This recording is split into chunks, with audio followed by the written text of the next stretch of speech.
Welcome back to Govt Drish, and here we are with our Lucent series part 26.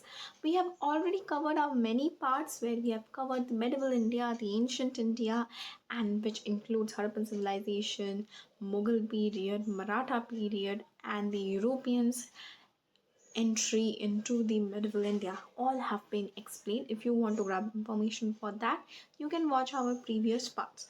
And today we will be starting our new era of modern India, and it's part 26 of Lucent series general knowledge. So stay tuned as I'll be marking the important ones, and also we'll be telling you which point is important and what questions you can expect from that part. So let's get started. First is the modern India topic, under which comes the expansion of British power. When the British East India Company had entered India, many of the places such as Bengal, Mysore, Punjab, as it has been mentioned here, were affected, as these were the places where they have set up their companies first. So in Bengal, let's get started. Murshid Quli Khan. This was the time period, and what happened? He was appointed as Bengal Subedar. That was the governor by whom? By Mughal Emperor Farooq Siyar. Please know the names well, because the names and the governor name is also very important. Now, there was the governorship of Orissa also was given to him by whom? By the same Mughal emperor. And then what he did is that, this is very important point, he had shifted the capital of Bengal from Dhaka to Murshidabad. So this is very important topic to note about Murshid Quli Khan. Then we have Shujauddin. Who was he? He was the son-in-law of Murshid Quli Khan, and he was also given the post of governorship or governor of Bihar. By whom? By Muhammad Shah, and in which year? 1733. Okay. Now we have Sarfaraz Khan. Okay, now who was he? He was the son of Shujauddin, and he was murdered by Aliwardi Khan. Who was Aliwardi Khan? He was the deputy governor of Bihar, and he was murdered by him. Then we have Aliwardi Khan. Now, who had murdered Sarfaraz Khan? Let's know about him. He was one of the rulers who had ruled between 1740 to 56, I mean governor, and then he was legalized his usurpation, that was perceiving a fair man from the Mughal emperor Muhammad Shah Rangila. And how did he gain that? That legalized his control by paying 2 crore rupees, and he also prevented the English and the French from fortifying or building their forts or factories in Calcutta or Chandranagar respectively. Okay, so this was a good thing, or you can say one of the characteristics of him.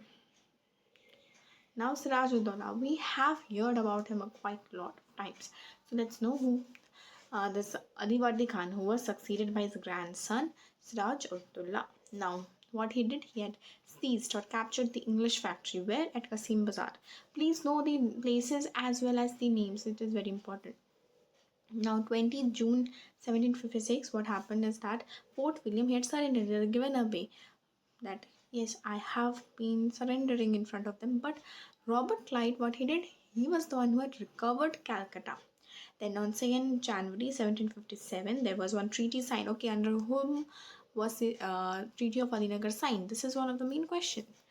So what is now in this treaty? Along with the treaty, please go through the years as well. I've been mentioning this a lot of times. Now this son Siraj, what he did, he was considered practically all the demands. He had agreed to all the demands. And what happened? British then captured Chandranagar, French settlement, on March 1757. And then we have the Battle of Plassey, also was also found under him, fought under him. So this is one of the main, you can say that Siraj-ud-Dawla was one of the main of the modern India's starting, as two main thing, Alinagar Treaty and Battle of Plassey was fought on him. And please go through the date. Date is very important. This date is also very important. Like who, Fort William, who surrendered, Robert Clive. This question is also important. Now, these were the one who had betrayed the Nawab Siraj-ud-Dawla. One was Mir Jafar, Malik Chand, Ami Chand, Jagat Seth, and Khadim Khan. So these all people had, you can say, betrayed him, and this led to the Britishers to overpower him. Now we have Mir Zafar. Then this company, they had granted undisputed right of free trade in Bengal. So he was granted Bihar and Odisha. The Mir Zafar was the one who had granted the Britishers, and it was free trade. Okay, free trade. There's a difference between allowing for the trade and the free trade. Now it had received the zamindar of 24 parganas, and then Mir Zafar, however, he had fell into areas, and then he was forced to abdicate in favor of his son-in-law Mir Qasim.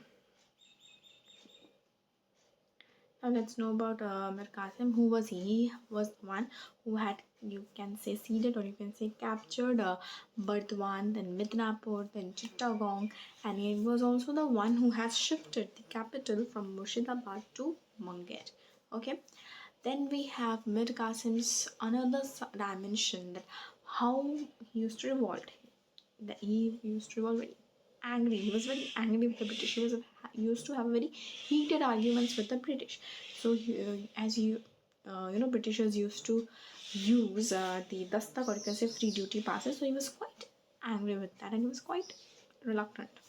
And then he was defeated by the British. Then he had fled to Awadh, and then he had formed a confederacy with Awadh ruler Shujauddin and Mughal Emperor Shah Alam II. Mir Qasim fled to Awadh, and then he had entered into a confederacy. Okay, done. Now in this reign, also an important battle, that was Battle of Buxar, was also fought, and were the rulers Mir Qasim, Shujauddin, and Shalam, and they all were defeated by Munro. Then we also have Mir Zafar, who was again placed on the throne. Now we have successors of Mir Qasim who were there, Mir Zafar, Nizamatullah, then we have Safidullah. These all were the successors. Okay, now an important point about Mir Qasim is the Battle of Buxar, the Dastak, and this from where to where he had shifted his capital.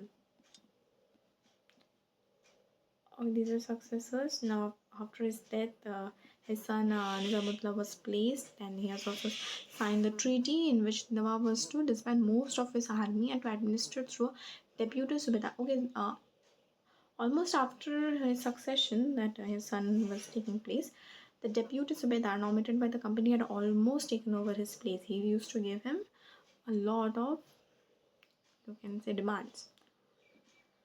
Then two separate treaties of Allahabad, Vishalam II and Shahullah. Okay, now dual government of Bengal. What was it? It had started in 1765, and here company had acquired both Diwani Nizamat rights from whom? From Nizamatullah, who was the Nawab of Bengal. But here the government, the company had no direct control or did direct administration or revenue collection. Now, Warren Hastings was the one who had ended this dual government in 1772. So, when it had started, when it had ended, what were the occurrences? You have to know. Now, we have Mysore, that was Hyder Ali in 1761. Now, he had began his career as a soldier. He was a soldier, he was not a king or a governor or something. And he was in the service of the Mysore state. After that, what happened? He had become the Faujdar of Dindigul. He had established an arsenal in Dindigul with the help of French.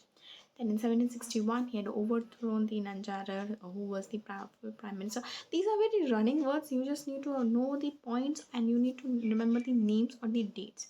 Otherwise, running words, simple as that. Then these are the wars that took place. First Anglo-Mysore War, second Anglo-Mysore War.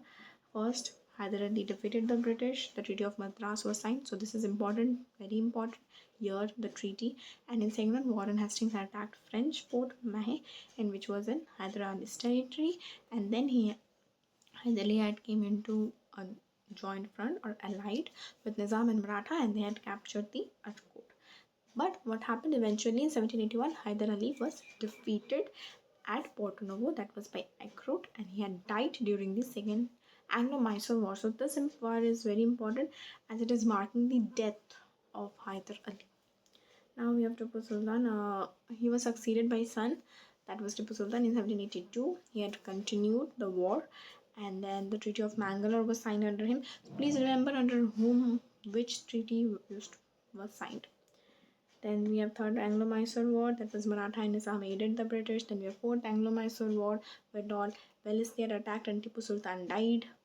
Okay, and Tipu Sultan was the only ruler who have understood the importance of economics. He was the one who was in the form, favor of the economic strength. He had also established the embassies to France, Turkey, Iran. He had planted a tree of liberty. Now here's Punjab. Just a second. Punjab, Guru Gobind Singh. He was the 10th and the last Sikh Guru, and he was the one who had changed his military sect. It was usually a military thing, so he had changed that into a military brotherhood. And then, the invasion of Nadir Shah and Ahmad Shah Abdali, it had come that they were thinking this is a military state, they will take over their rule. So this was it. And then we have Maharaja Ranjit Singh. He was the greatest Indian ruler of his time, and he was also the founder of the Sikh rule in the Punjab. From him, the Sikh rule in Punjab started. This is his basic details. He was born in 1780. He occupied Lahore, made it as his capital. He conquered Amritsar. He had occupied Ludhiana, and these were the places that he annexed. Then these were the successors of Ranjit Singh, and even under this also first Anglo-Sikh war was formed, in which all the four battles were Sikhs were defeated. These are the four battles named. Please go through it. And the Treaty of Lahore was also signed, which had ended the war. So which treaty ended the first Anglo-Sikh war? Remember that. Saint Henry Lawrence became the first president. Then we have second Anglo-Sikh war also. Dalhousie annexed Punjab. Sir John Lawrence became the first chief commissioner of Punjab. So who became the first chief commissioner of Punjab? Sir John Lawrence, and Henry Lawrence, the first residents. These were the kingdoms, these were the years, the annexations. Okay, so go through this chart. And it marks the end of the expansion of British power in modern India chapter, the Bengal, Mysore and Punjab. These were the three important places. So this was all for today. If you have any questions or any queries, comment down and I'll try to solve them. Meet you on the next video. Till then, keep liking and sharing our videos. Take care. See you soon.